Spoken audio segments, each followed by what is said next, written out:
الحمد للہ والصلاة علی اہلہا اما بعد۔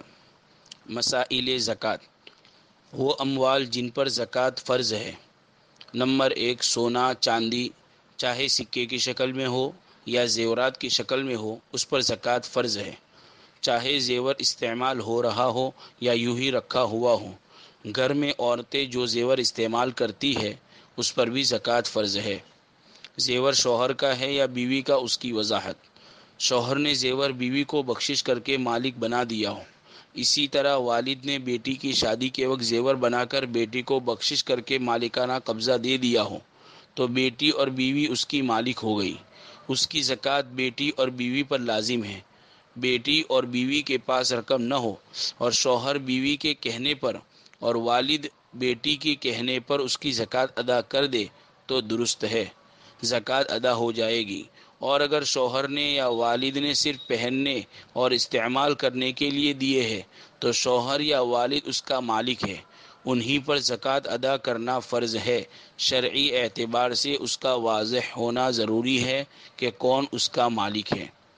ایک غلط فہمی یہ ہے کہ بہو کے زیورات کی زکوٰۃ سسر ادا کرے تو بہو کا زیور سسر کا سمجھا جاتا ہے، سسر کے انتقال کے بعد سسر کا ترکہ سمجھا جاتا ہے، شوہر کے دوسرے بھائیوں کو بھی اس میں سے حصہ دیا جاتا ہے۔ یہ صحیح نہیں ہے۔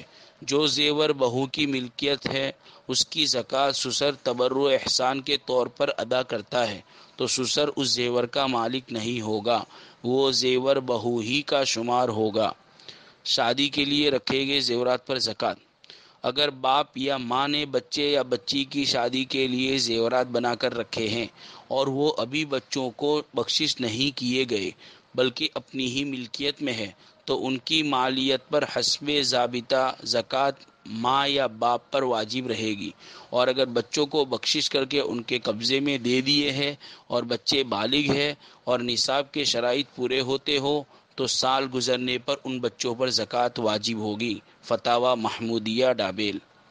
نمبر 2، دوسری چیز جس کی زکوٰۃ ادا کرنا ضروری ہے وہ نقد رقم ہے، چاہے وہ ہمارے قبضے میں ہو، ہمارے گھر میں ہو یا بینک میں جمع ہو یا BC میں جمع ہو، اس پر بھی زکوٰۃ فرض ہے۔ نمبر 3، تیسری چیز مال تجارت ہے۔ مال تجارت میں ہر وہ مال شامل ہے جس کو آدمی نے بیچنے کی غرض سے خریدا ہو۔ لہٰذا اگر کسی شخص نے بیچنے کی غرض سے کوئی پلاٹ یا زمین یا مکان خریدا کہ اس کو بیچ کر نفع کماؤں گا تو یہ سب مال تجارت میں داخل ہے اور اس پر زکوٰۃ فرض ہے۔ لیکن اگر پلاٹ یا مکان یا زمین اس نیت سے خریدے کہ اگر موقع ہوا تو اس پر رہائش کے لیے مکان بنا لیں گے یا موقع ہوا تو کرائے پر چڑھا دیں گے یا موقع ہوا تو بیچ دیں گے، کوئی ایک واضح نیت نہیں ہے تو اس پر زکوٰۃ فرض نہیں ہے۔ شامی۔ دکان کے سامان تجارت کی زکوٰۃ، جس شخص کی دکان میں فروخت ہونے والا مال ہو، مثلا کپڑے جوتے اور موبائل کی دکان میں کپڑے جوتے اور موبائل ہو تو اس پورے اسٹاک مال پر زکوٰۃ نکالنا ضروری ہے۔ ان کی زکوٰۃ خرید قیمت کے حساب سے نہیں بلکہ بیچنے کی قیمت کے حساب سے نکالنا ضروری ہے۔